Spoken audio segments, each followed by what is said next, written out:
Bom, o capítulo de hoje é De Laodiceia a uma Vida Plena. E nesse capítulo, a autora ela conta um pouco da experiência de vida dela, mas eu não vou me apegar tanto à experiência dela, porque eu quero conversar um pouquinho com vocês sobre a experiência de vocês e sobre também trazer a experiência de algumas outras pessoas, que inclusive ela cita aqui. O texto que ela usa de hoje é João 10, verso 10, que diz: Eu vim para que tenham vida e a tenham em abundância. E aí a primeira pergunta que eu quero fazer para vocês é: quem de vocês já nasceu no lar cristão ou mais no lar adventista e quem não nasceu, quem foi convertido depois? Eu sei que a Bruna é depois, eu também sou depois, mas vamos falar de Eu nasci, um de cada vez. A Suzana, você nasceu no lar adventista? nasci. Isso. O Eu John depois. depois e o John. Eu nasci num lar cristão, mas Não admito. adventista, não adventista. Certo. E Mel? Ah, não, a minha família era espírita.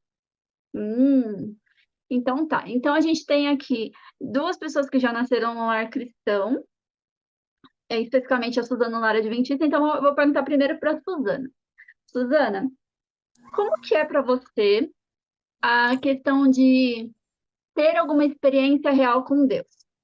Por que que eu tô te perguntando isso? Porque muitas vezes as pessoas que nascem já no meio cristão, e talvez o John tenha essa experiência, e talvez você tenha essa experiência, às vezes olha para pessoas que vieram de outras realidades, de outras experiências, né, de acreditar em outras coisas, e vem para o Evangelho, vem para Cristo com muito fervor e tem aquela experiência assim, de conversão. Como que é isso? Como que foi isso para vocês? Então, quando a minha mãe veio para a igreja, ela estava grávida de mim de 8 meses, né? Então, eu fui batizada 2 vezes. E então eu cresci com o ensinamento do Deus da minha mãe, né? Geralmente é assim, né? O Deus Uhum. dos nossos pais. Meu pai não era cristão, nunca foi. E minha mãe sempre teve que, assim, levar eu e meus irmãos para a igreja sempre. Então, a gente passava dia e noite nas programações e cultos e tal. E aí a gente vai crescendo, eu fui crescendo e sempre muito bom estar envolvida, mas chega em algum momento que você precisa decidir, né?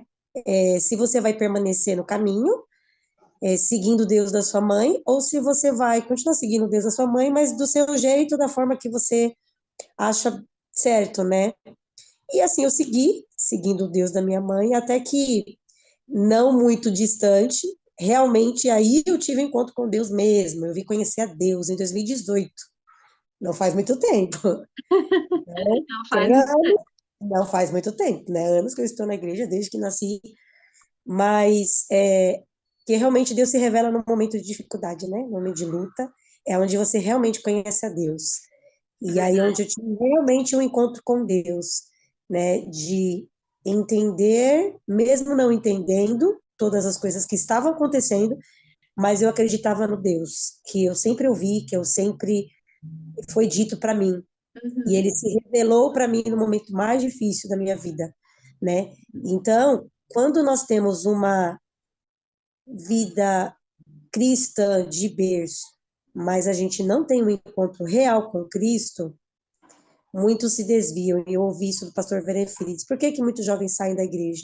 Porque realmente ele não teve encontro com Deus, uma experiência com Cristo mesmo, né? Então, quando eu tive esse encontro com Cristo, isso me firmou mais ainda. E mesmo com as minhas lutas, desafios, dificuldades, caindo e levantando, eu permanecerei aqui, porque este é o caminho. Como a Bíblia diz, esse é o caminho, andai por ele. Por mais que ele seja estreito, por mais que ele seja difícil, é o caminho que minha mãe me ensinou, mas é o caminho que Deus me ensinou no momento de mais dificuldade da minha vida, em que eu mais precisei. Ele esteve, sempre esteve, mas nesse momento foi muito mais vivo, sabe? Vivo.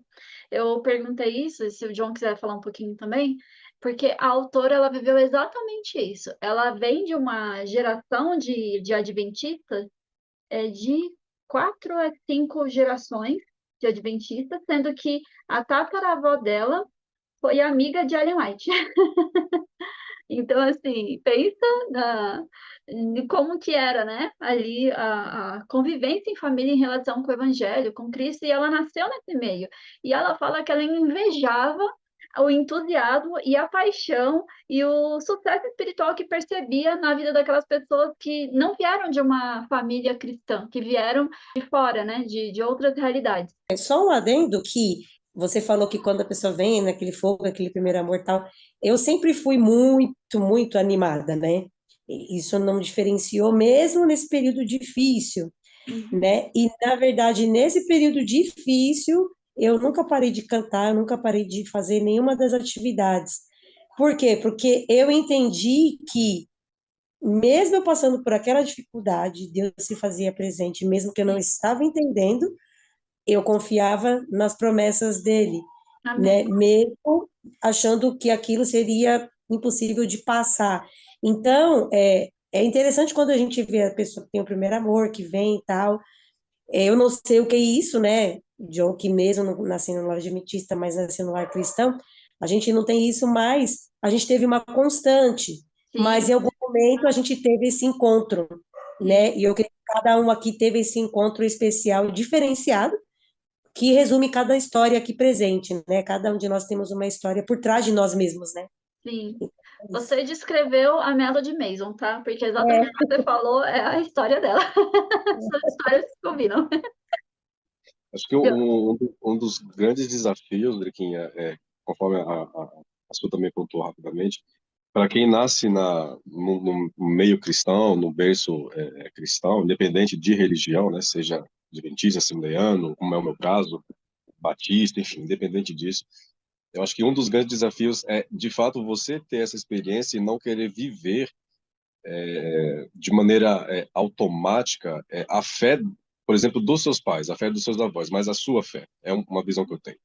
É Sim, isso, e isso eu tenho frequentemente, várias vezes eu já comentei isso com o Gabriel, fala aqui em casa, fala, filho, você precisa ter a sua experiência com Deus. Aí eu uso como exemplo, olha, o seu bisavô, a sua bisavó, era cristã, era da Assembleia de Deus. Os seus avós, a minha mãe e meu pai, também era do berço cristão, da Assembleia de Deus. Eu nasci no berço cristão, da Assembleia de Deus. Depois me tornei adventista. Então você também nasce com toda essa carga de religiosidade no berço cristão. Mas você precisa saber o que você crê. Você não é porque o papai crê nisso, eu também vou crer. Ok, a gente está orientando, está educando, mas você precisa saber o que você crê. Porque, sei lá, aí a gente usa alguns exemplos, né? Assim, mais absurdos, né? Imagina que, sei lá, amanhã o papai morre, falta, ou, não sei, eu sair da igreja, qualquer situação, qual vai ser a sua reação? Você vai sair da igreja também? Você vai se revoltar? Ah, eu não sei mais o que eu acredito, né? Então, não, você precisa saber o que você crê. E como é que isso acontece? É pesquisando, é buscando a Deus, é estudando a Bíblia. Então, de fato, tudo isso que a gente traz da família é importante, mas cabe a mim, cabe a ele, cabe a cada um de nós buscarmos e termos esse encontro verdadeiro com Cristo. Então, e aí, igual a Suzaninha falou, eu também tenho algumas lembranças assim de momentos que foi meu momento de encontro com Cristo, sabe? De chegar na igreja, tá tendo a semana de oração e Deus falar comigo e eu ali sozinho e chorar e me debulhar nos pés do Senhor. Então, eu tenho algumas lembranças assim, de momentos que realmente marcaram na minha vida e que, poxa, Deus falou comigo, tive encontro especial, Me ajudou a afirmar. me ajudou a afirmar, exatamente, me ajudou a afirmar nos caminhos do Senhor. Lógico, cada um tem sua experiência, cada um tem seu momento, né? Não é igual para todo mundo, não queira que seja igual, porque não é igual, mas é especial para cada um, né? Seja no momento de alegria, seja no momento mais de dificuldade, mas cada um tem o seu momento. Então, acho que, exato. em resumo, o grande desafio é esse, cada um viver a sua experiência de fé, de religiosidade, de espiritualidade com Jesus, individualmente. Muito E bem. é interessante, Drica, que só complementando que o John falou dos filhos, né, e o que eu disse, aprender e crerem sobre o Deus dos pais. Isso é quando a gente é criança, porque alguém vai nos conduzir. Os nossos pais são Deus em forma de Deus para nós, né?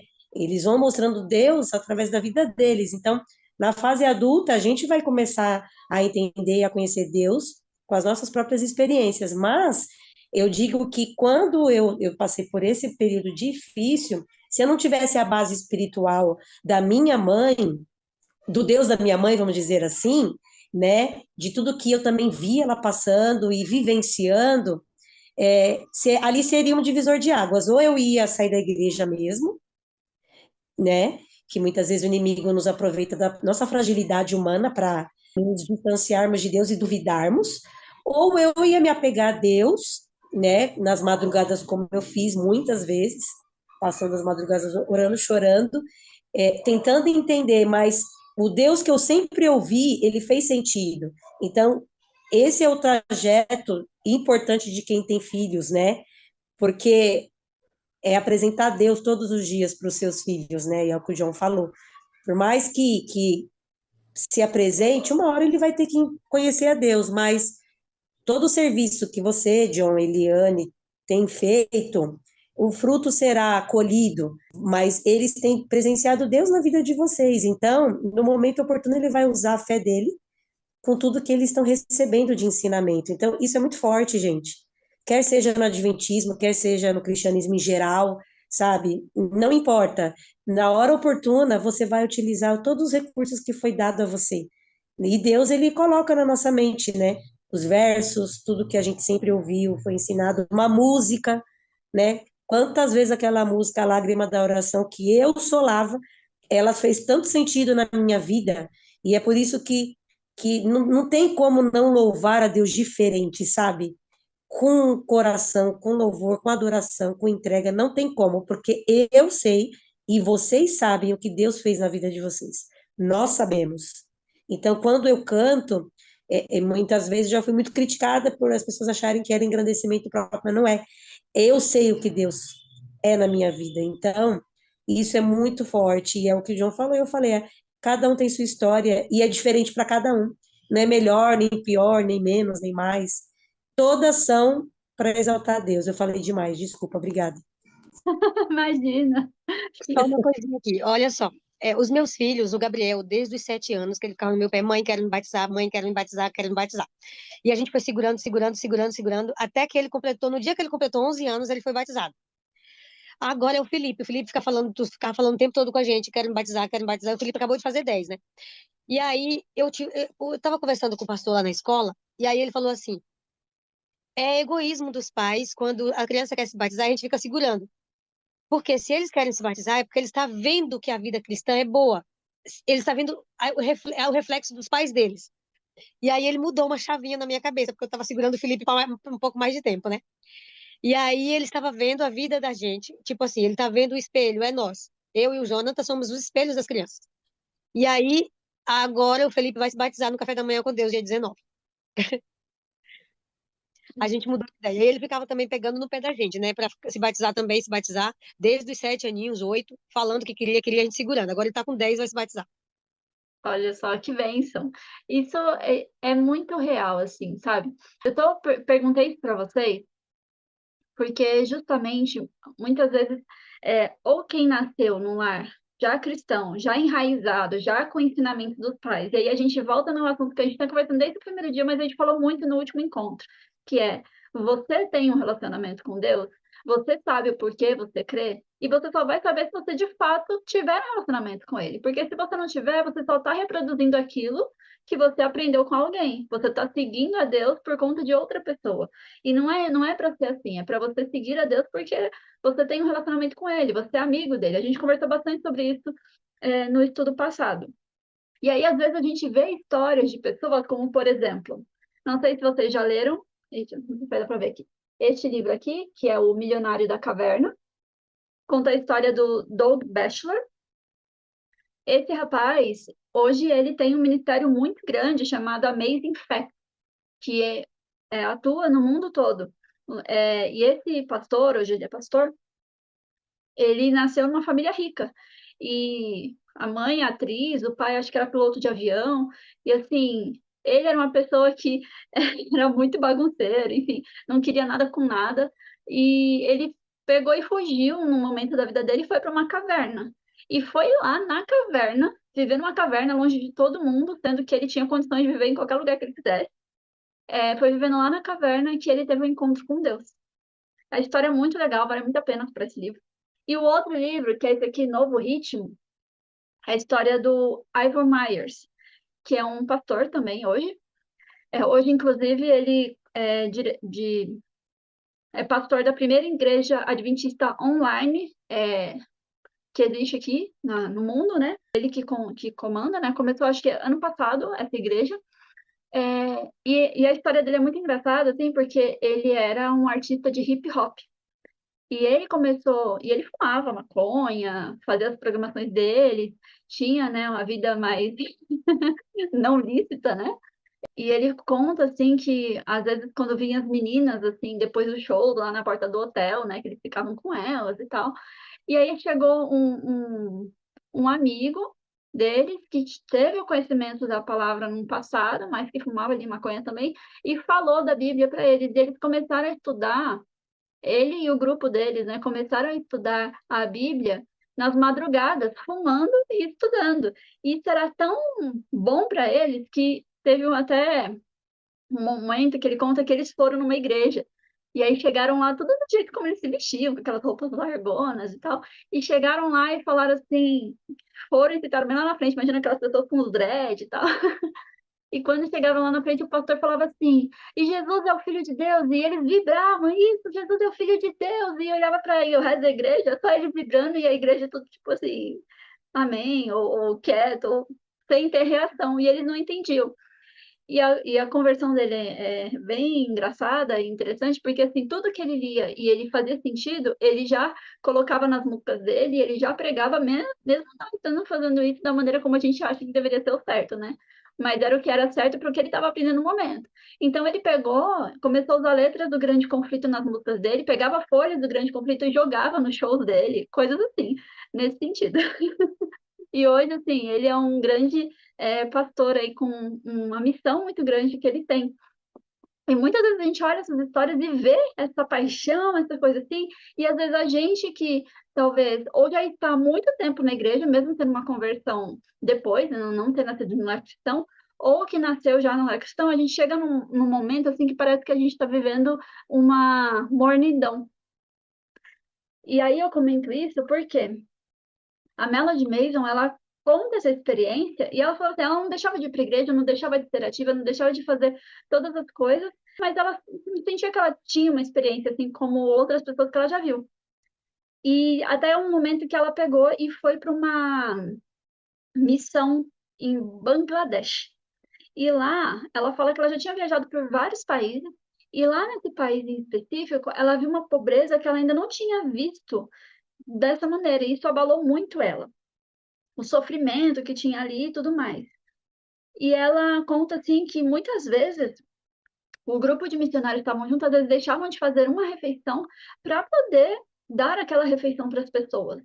E ela conta que uma refeição, o preço de uma refeição que eles tinham nos Estados Unidos, alimentava 30 pessoas ali onde eles estavam. Então, assim, isso mexeu muito com ela. E ela continuou fazendo a devoção, até que Deus começou a mostrar para ela que ela tinha muito orgulho das realizações que ela fazia. Orgulho, assim, porque ela fazia tanta coisa para Deus, que ela sentia, não é bem essa palavra que ela usa, mas como se ela se sentisse merecedora daquilo, entendeu? Por ela fazer tantas coisas. E muitas vezes, sei lá, as viagens, os passeios que ela fazia alimentavam mais a trazer as novidades, a experiência que ela viveu lá, do que o próprio Deus, do que ter a experiência com o próprio Deus.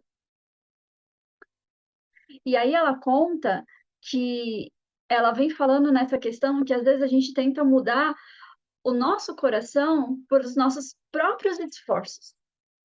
É como se a gente quisesse alcançar a graça de Deus ou alcançar ali ao que Deus está prometendo pelos nossos próprios esforços. E não é assim. Por exemplo, se vocês pegam a história do povo de Israel, Deus, ele deu promessas, e ele deu bênçãos, e ele deu um rumo para o povo. Qual que era o rumo para o povo de Israel? Era a Canaã. Ele ia retirar o povo do Egito, e eles iam para Canaã, onde eles tinham muitas promessas boas de Deus. E o que aconteceu nesse meio caminho? Eles viveram experiências com Deus reais e incríveis. Viveram. Eles continuaram crendo em Deus? Alguns sim, alguns não. E mesmo em meio às experiências. E eles duvidavam ainda de muitas coisas. Deus tinha, por exemplo, já dado água para eles no momento de sede. Chegou um outro momento que eles estavam com sede e eles começaram a reclamar de novo. Ou falta de comida, e aí fica relembrando do passado. Então, aquele relacionamento de proximidade com Deus, eles não estavam tendo. Tanto que quem foram os únicos do povo que entrou de fato na terra de Canaã? Foram só dois, né? E tudo isso, ela conta essas experiências e ela faz a gente refletir no, primeiro, qual que é o nosso alvo? Qual que é o nosso rumo? Você está seguindo para esse rumo? Porque não importa qual que é o caminho para quando Deus esteja te levando, se você estiver focado em ir até o rumo. Só que ir até o rumo não significa que você vai alcançar esse lugar por seu esforço próprio. Porque quem está te levando lá é Deus. E aí ela vem falando sobre a questão de a gente parar, na experiência dela, né? De parar de olhar para mim mesma e começar a olhar mais para Cristo. Foi onde ela começou a entender de fato o que foi que Cristo fez por ela no Calvário, né? Do sacrifício que Jesus fez. E ela até trouxe um trecho aqui que está no livro Desejado de Todas as Nações, que fala assim, ó: o coração orgulhoso esforça-se por alcançar a salvação, mas tanto o nosso título ao céu como a nossa idoneidade para ele encontra-se na justiça de Cristo. O Senhor nada pode fazer para a restauração do homem enquanto ele, convicto de sua própria fraqueza e despido de toda presunção, não se entrega à guia divina. Então, Deus não pode fazer nada por mim se eu não me entrego a ele. E a salvação, eu não posso alcançá-la sozinho. Quem me deu a salvação foi Jesus. E quem me diz se eu vou estar salvo ou não é Jesus. Isso não significa que, ao aceitar a graça, né, a minha vida não vai mudar. Pelo contrário, quando a gente aceita o sacrifício de Cristo, a, a nossa vida acaba sendo um reflexo dele. E a gente vai passando por um processo de santificação. E isso vai sendo trabalhado até a volta de Jesus. Mas a gente não pode misturar as coisas entre o processo de santificação com a questão de alcançar as coisas pelos nossos esforços, porque são coisas bem diferentes e muitas vezes a gente acaba misturando. E aí ela traz aqui, ó, que embora a maioria dos cristãos já tenham ouvido diversas vezes a história do Evangelho, muitos ainda não entendem o seu pleno significado. E aí eu pergunto para vocês, o que que a história do Evangelho significa na sua vida? O que que o sacrifício que Deus fez de enviar seu próprio filho, o filho único, unigênito, como uma demonstração de amor, para morrer por você?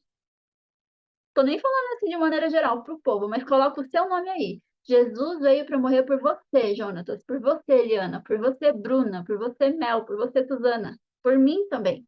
O que que isso significa de fato para mim? O que que eu aprendi durante toda a minha vida já dentro do cristianismo e o que que isso significa de fato? Essa é uma coisa para vocês pensarem nessa noite. E aí ela comenta, ao mesmo tempo que pregamos o evangelho, muitas vezes a gente faz o quê? A gente prega o evangelho, mas a gente nega o poder do evangelho. A gente compartilha o evangelho, mas a nossa vida muitas vezes não foi transformada ainda por ele. Sabe quando você fala assim para a pessoa, dá um ânimo, alguma coisa assim? O William às vezes fala isso muito para mim, em relação a você dá muita força, acredita muito, por exemplo, no que Deus pode fazer pelas pessoas, mas muitas vezes você nega o que ele pode fazer na sua vida. Por exemplo, eu tenho uma dificuldade muito grande em acreditar, não que eu duvide, mas eu não sei, não consigo mensurar como que isso pode acontecer em relação à conversão da minha mãe, por exemplo. Só que quando eu converso sobre esse assunto em relação a outras pessoas, eu tenho plena convicção que Deus pode atuar no coração de todas as pessoas. Mas eu tenho muita dificuldade de lidar com isso na minha própria vida.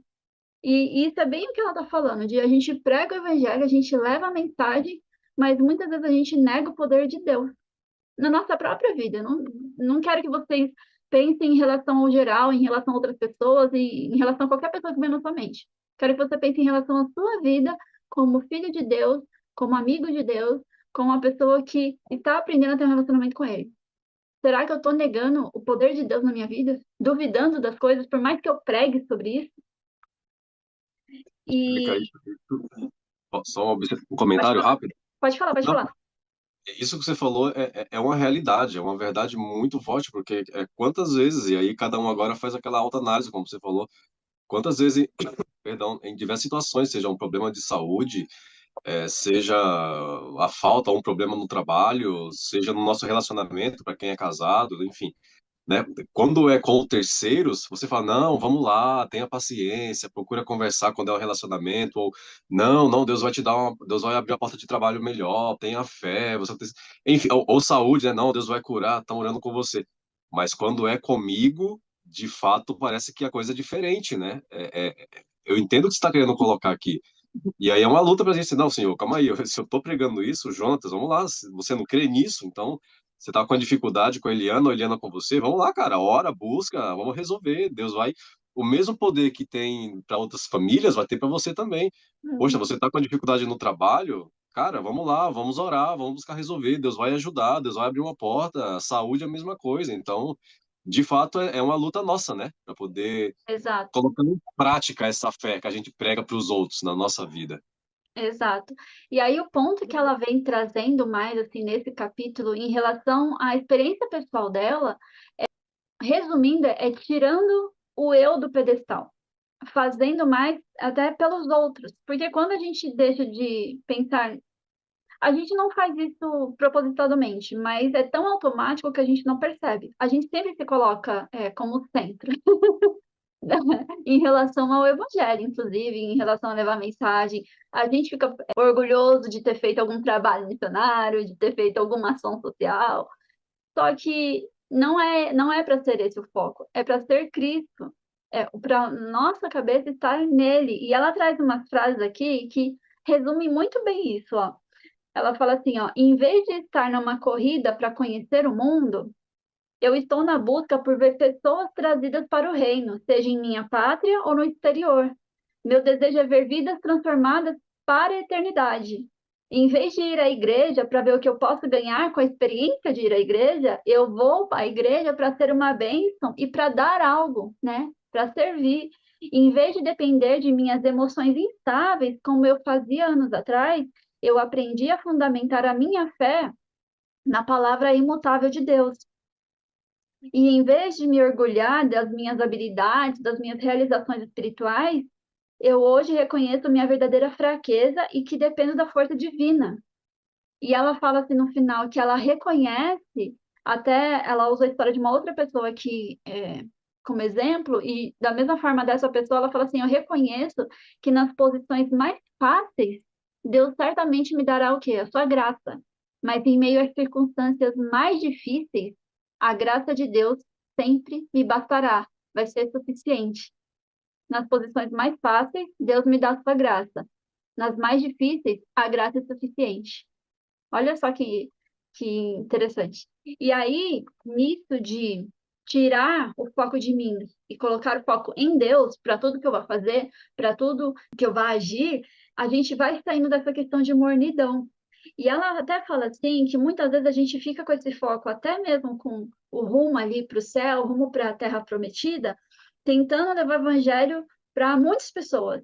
Mas o que a gente tem que fazer, na verdade, é que Deus pede que a gente continue trabalhando com o evangelho, sim, mas que a gente continue alcançando uma vida de cada vez. A gente não precisa querer alcançar o mundo todo. Não sei se vocês já viram aquela perspectiva de progressão, tipo uma contagem assim, se uma pessoa evangeliza, por exemplo, uma pessoa por dia, quantas que ela evangelizou? Mas se uma pessoa evangeliza uma, e aí no outro dia eu evangelizo uma, e essa que eu evangelizei evangeliza uma também, então isso vai aumentando. No começo parece que quem está nessa posição aqui, que todo dia vai estar evangelizando, sei lá, 10 por dia. Esse você vai ter um alcance muito maior, mas pelo contrário, quem evangeliza uma de cada vez, e esse um evangeliza outro de cada vez, que é a história do discipulado, assim como os discípulos de Jesus, Jesus discipulou cada um e cada um foi levando o evangelho para cada um, e hoje cada um vai tenta trabalhar para a vida de cada um. Essa progressão ela é muito mais rápida e o alcance é muito maior. Pode falar, John. É como se fosse uma pirâmide, né? Sim, De fato, o alcance é maior mesmo. Sim, exatamente. E aí, ela traz uma analogia, para a gente até ir finalizando aqui, sobre sermos órfãos. Porque muitas vezes ela usou aqui a experiência que ela teve nesse país que ela foi, que tinha muita pobreza, e ela trabalhava ali junto de um orfanato, né, os órfãos. E eles ajudavam, eles levavam suprimentos, e eles, junto com os líderes espirituais ali, os líderes daquela missão que já moravam ali há muito tempo, que também eram adventistas, né? Eles, como você, acho que foi a Eli falou, né? Ou foi a Suzana, que os filhos têm os pais como se fosse Deus para eles, né? Porque a referência que eles têm de Deus, muitas vezes é a referência que você está passando de visão como pai ou como mãe, né? Já que nós temos Deus como nosso pai, para uma criança é fácil fazer essa analogia em relação aos pais terrestres, né? E aí, essas crianças, por exemplo, ali do orfanato, elas não têm pais. Então, elas são atendidas, supridas, tanto emocionalmente como fisicamente e tudo mais, pelas pessoas que ali estão. E aí, ela traz a ideia de que nós somos como essas crianças, porque nós somos órfãos. Nós somos órfãos e foi Deus que resgatou nós de uma vida de pecado. E ela fala, mas ele não nos resgatou para que guardássemos suas bênçãos para nós mesmos. Ele nos salvou a fim de que ajudássemos a alcançar outros. E aí ela até usa os exemplos da Bíblia, né? Alguns ele resgatou dos pecados, por exemplo, do Egito, para ajudar outros no livramento daqueles que ainda estão presos lá no Egito. Outros ele resgatou da espiritualidade desértica de Laodiceia para poder ajudar a resgatar aqueles que estão vivendo ainda presos ali no deserto. O propósito, no fim de tudo, é o quê? A terra prometida. Então, muitas vezes, muitas não, né? Deus nos resgatou, Deus deu a mim, deu a você a salvação, ele fez o que ele fez, né? O plano da redenção, o plano de salvação por você, com o propósito também que você leve essa salvação para outras pessoas, para que outras pessoas venham conhecer a ele e saber que ele morreu por elas também. E aí, ela termina falando assim, né? Que a gente precisa parar de perder tempo no deserto espiritual da complacência laodiceana da justiça própria, quando Deus já está pronto para nos levar a Canaã. Por exemplo, como na história do povo de Israel. Se vocês lembrarem na história do povo, Deus tirou o povo do Egito, passou por vários milagres com eles e eles iam chegar à terra de Canaã. E eles iam chegar na terra de Canaã não era depois de 40 anos. Por que eles ficaram 40 anos no deserto? Porque eles duvidaram de Deus. Quando foi feito a investigação lá dos espias, que foram 12 espias, e eles ficaram 40 dias vendo como era a terra, vieram 2 espias dos que foram, que falaram bem, e os outros 10 falaram mal. Mal assim, desencorajando o povo. Ah, não, lá tem gigantes, são perigosos, não sei o quê. Sendo que os outros 2, que eram Josué e Caleb, falaram muito bem. E o povo foi acreditar em quem? Nos que falaram desanimadamente, né? Nos que não deram forças para eles tentarem persistir ali. E eles acabaram tendo como castigo não entrar na terra de Canaã depois disso, mesmo sabendo que ali Deus já tinha prometido que eles iam entrar ali. Então eles não precisavam ter medo, porque Deus já tinha dado a vitória para eles.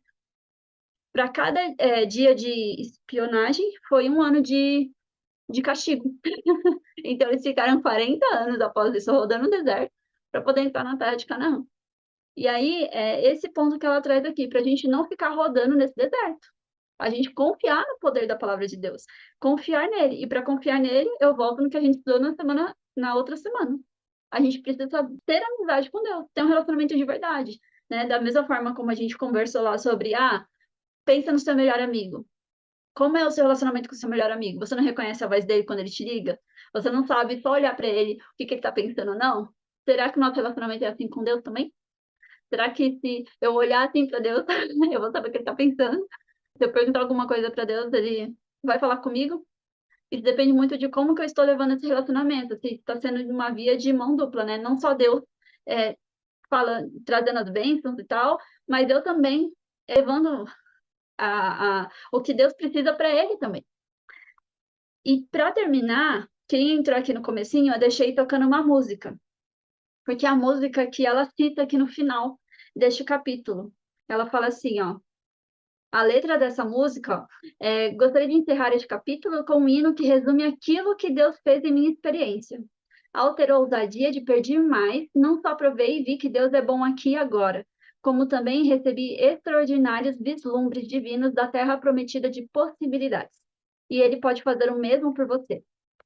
E a letra dessa música, ela diz assim: antes era pela bênção, agora é pelo Senhor. Antes era pelo sentimento, agora é por sua palavra. Antes eram seus dons que eu queria, agora eu quero o próprio doador.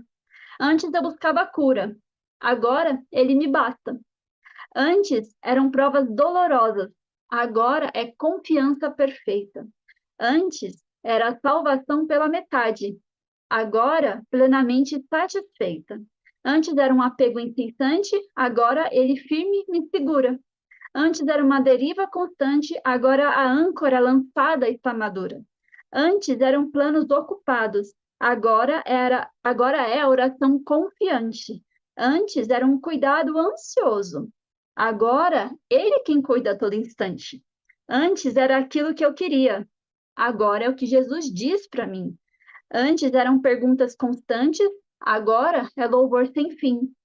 Antes eram minhas obras, daqui em diante as dele serão, as obras de Deus. Antes eu tentava usá-lo, agora ele me usa de coração. Antes era o poder que eu queria, agora eu desejo o Todo-Poderoso. Antes, para o eu trabalhava, agora trabalhar para ele me enche de gozo. Está numa tradução em português, eu não achei a versão em português cantada, mas depois eu posso mandar o hino para vocês.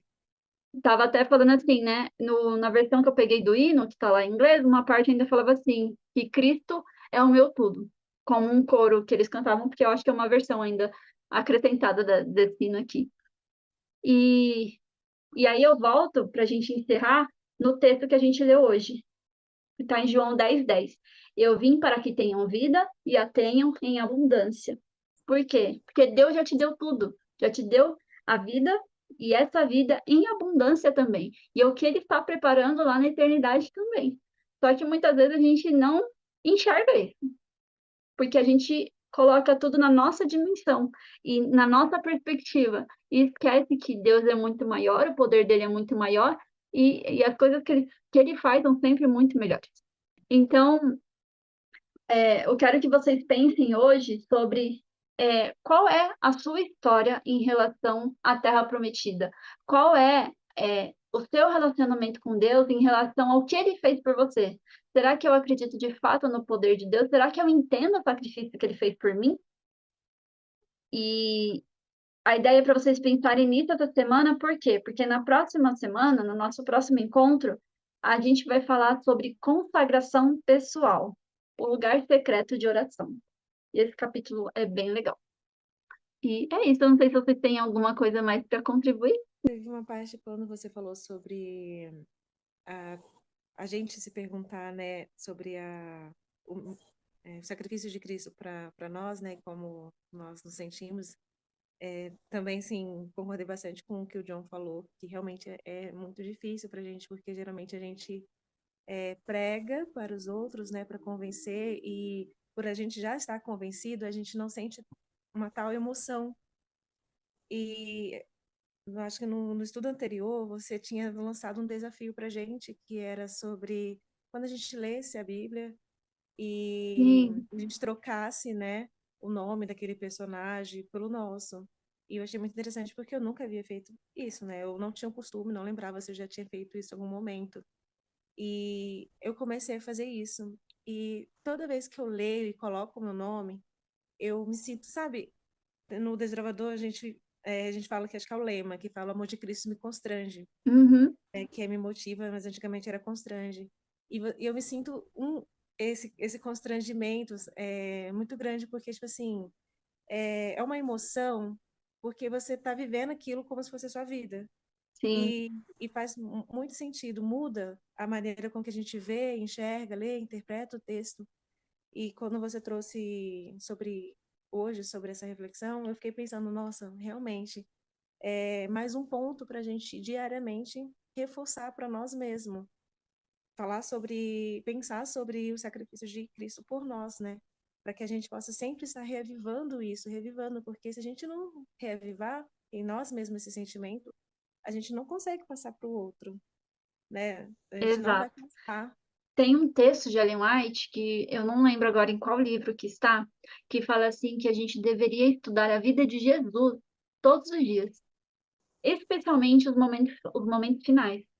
E isso faz muito sentido, porque se a gente não conhece aquele da quem a gente tanto fala, não tem como a gente desenvolver um amor por isso, um carinho e entender a complexidade disso tudo, do sacrifício que ele fez por nós. E quando a gente estuda, principalmente os momentos finais da vida dele aqui na Terra, isso vai fazer mais sentido na nossa vida, porque a gente vai entendendo quais também foram as dificuldades que ele passou, quais também foram as coisas que ele precisou exercer. Eu não sei se vocês já pararam para pensar, por exemplo, que Jesus precisou exercer fé no momento antes da crucificação. Quando, quando ele não sentiu mais a presença de Deus e ele ia morrer, ele não sabia se aquilo, de fato, o plano ia funcionar ou não.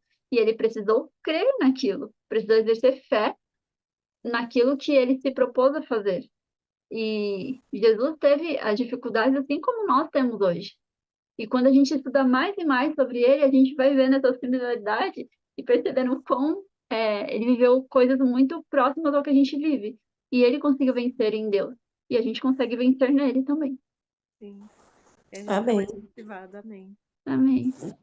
É o que você tinha dito antes, né, Drica, que quando a gente vai falar uma palavra amiga, uma oração para alguém, parece que sempre é mais fácil do que para nós ou para os nossos queridos, né? Parece que a gente tem mais força, mais poder dos céus para a gente derramar a bênção. Eu sempre falo que todas as orações que eu faço pelos outros, Deus atende. E para mim parece que às vezes é mais tardio, né? Mas não é, porque é difícil a gente olhar para nós, pedir para nós, e é o estudo desse livro, né? A gente muitas vezes não sabe pedir, então a gente precisa ser ousado para pedir mais. E E não muitas vezes, pedir mais como uma lista de compras, né? Para Deus. sim, exatamente isso. Deus não é um gênio, né? Que está ali só Não, para. não, tá bom. Não, não. Mas E o aí que eu sempre. você, se você só falar uma coisa que você falou, foi exatamente o que a Aham, gente falou no primeiro dia. A gente, às vezes, orar pelas outras pessoas acaba sendo mais fácil e as orações são atendidas, porque quando a gente ora pelos outros, a gente crê que aquilo vai acontecer. Quando a gente ora por a gente parece que perde toda a crença que a gente tinha no poder de Deus de fazer com que as coisas aconteçam também nas nossas vidas. é isso mesmo. É isso mesmo. E é interessante, porque isso aconteceu comigo nesse fim de semana, lá na Campal, teve a Santa Ceia, né? E aí eu fui caminhar, depois eu fui na cachoeirinha lá molhar os pés, e eu fui com um acompanhante do médico que estava lá, né? Com a gente, e eles não eram adventistas, né? E como ele não tinha escala, eu estava livre do plantão, aí a gente foi caminhar, e a gente foi andar na cachoeira, depois eu ouvi a música, falei, ai, vamos lá participar da Santa Ceia, aí ele falou assim, ah, mas eu não posso participar, não sei o quê, eu não sou da igreja, eu falei, mas tem muita gente aqui que não é da igreja que vai participar. Aí eu fui explicando para ele, né? Ele, não, eu sei, por isso que eu não posso participar, porque eu sou pecador, eu vou pecar daqui a pouquinho, e eu não sou digno, tal. E aí eu fui explicando, eu falei, você crê no plano da salvação? Na morte de Jesus, por mim, por você, que morreu por nós. Era para eu e você morrer para sempre. E ele morreu e se entregou. E aí, antes eu estava falando e explicando para ele, para convencer ele a participar, né? Uhum. Eu achei muito interessante, né? E tentando convencer ele e fazendo com que ele entendesse de forma mais prática, né? Para que ele não tivesse tanta vergonha de participar. E quando eu ia falando, as mesmas palavras minhas estavam impactando eu, voltando, tipo, batia nele e voltava para mim, batia nele e voltava para mim, né? E aí eu falei para ele, eu falei, não é porque eu estou na igreja que eu sou mais digna do que você, que eu não tenho os meus erros, os meus pecados, e eu não me sinta indigna de participar. eu tenho aí eu fui falando para ele, né? Porque as pessoas muitas vezes que não são cristãs, elas acham que a gente, às vezes a gente demonstra isso, né? Que a gente é melhor, que a gente não tem erro, não tem pecado, que a gente está imune, né?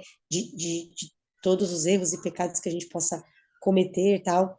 E às vezes a gente transparece isso para as pessoas e às vezes não é legal, né? E aí, conforme eu fui falando, ele foi meio que assim, né, baixando a guarda. Então, Deus é tão maravilhoso, porque quando a gente vai falando pro outro, que é o que foi dito aqui, é mais fácil, porque a gente crê, acredita, confia, deseja, derrama bens. E quando é para mim, é como você disse, parece que não é possível, parece que eu não estou crendo tanto, que eu estou sendo meio descrente, né? Uhum. E conforme eu fui falando, a mesma coisa que eu estava falando para ele impactou para mim, foi meio que convencendo a mim mesma coisa que eu já sabia. É Amém. interessante, né? Mas Então, exatamente nessa posição de levar o evangelho, que a primeira pessoa a ser transformada é a gente mesmo. exato, exatamente, é isso. Amém. John? Amém. Amém. Amém. Tem uma frase que eu gosto, Drica, e demais amigos também. Eu ouvi do Ailton Kepke. Todo mundo conhece aqui da igreja. Uma vez ele falou assim para mim: John, eu já falei isso no coral, eu sou um cristão em construção. Eu nunca esqueci disso. Nunca esqueci. Eu sou um cristão em construção. E essa construção, ela só vai terminar quando Jesus voltar. Amém.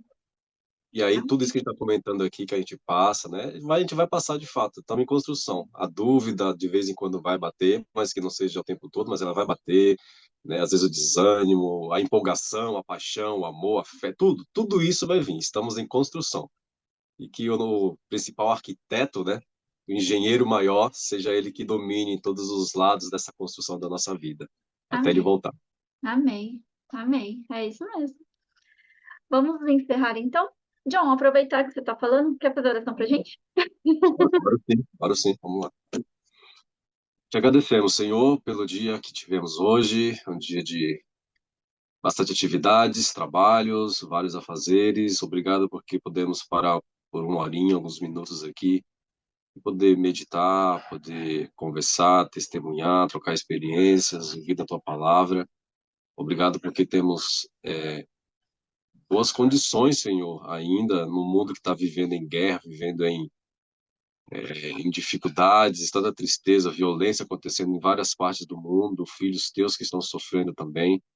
Mas nós te louvamos e te agradecemos porque ainda aqui onde estamos temos ainda a liberdade religiosa, temos condições boas de poder parar e meditar na tua palavra. Nós queremos te agradecer por essa oportunidade. Muitos gostariam de ter essa oportunidade, Senhor, mas ainda não conseguem, não tem essa oportunidade, por isso nós te louvamos por tê-la. Possamos usá-la com sabedoria, aproveitar, guardar no nosso coração, na nossa mente, e principalmente assim que tivermos a oportunidade de poder testemunhar, como a Suzana fez, como ela mencionou aqui lá na Campal, conversando com um colega, um amigo, nós possamos também ter a oportunidade de poder falar do teu amor, do teu sacrifício, possamos falar da fé, testemunhar, possamos ousar pedir mais, confiar no Senhor, cumprir a missão que o Senhor nos deu, seja com o nosso familiar de casa, seja com o nosso vizinho, seja no trabalho, na escola, com o irmão da igreja, enfim, Senhor, com a pessoa que o Senhor colocar no nosso caminho, possamos cumprir a missão de pregar do teu amor, do teu evangelho e preparar-nos e ajudar essas pessoas a se prepararem também para o encontro contigo nos ares. Amém. Enquanto isso, Senhor, que o Senhor possa, como mencionei aqui, possa ser o nosso engenheiro, o arquiteto da nossa vida e possamos a cada dia colocar ali um bloquinho da fé, um bloquinho da esperança, possamos estar sempre firmados e arraigados na rocha principal, que é o Senhor Jesus. Amém. Obrigado por esse estudo. Obrigado por essa noite, obrigado por esses momentos. Nós vamos daqui a pouquinho descansar, dormir. Que isso possa nos dar uma boa noite de repouso. Amanhã também acordar na sexta-feira de preparação para o Santo Dia de Sábado, possamos ter um bom dia de atividades. E logo mais possamos, nas horas sagradas, também te adorar e te bendizer, como o Senhor quer que cada um de nós façamos. Fica conosco. Abençoe de maneira especial aqui a Drica, que tem conduzido esse estudo, a sua família, o William, toda a sua casa. E a cada um de nós também. Eu oro e agradeço por tudo, em nome de Jesus. Amém. Amém. Amém. Amém. Pessoal, antes de vocês irem embora, eu gostaria que vocês, durante essa semana, pegassem algum dia dela para estudar sobre os momentos finais da vida de Jesus e se colocar ali na história. Quem você é ali na história? E o que aquilo que está sendo relatado ali representa na sua vida.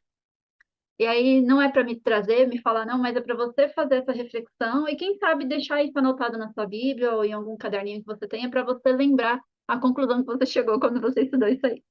Tá bom?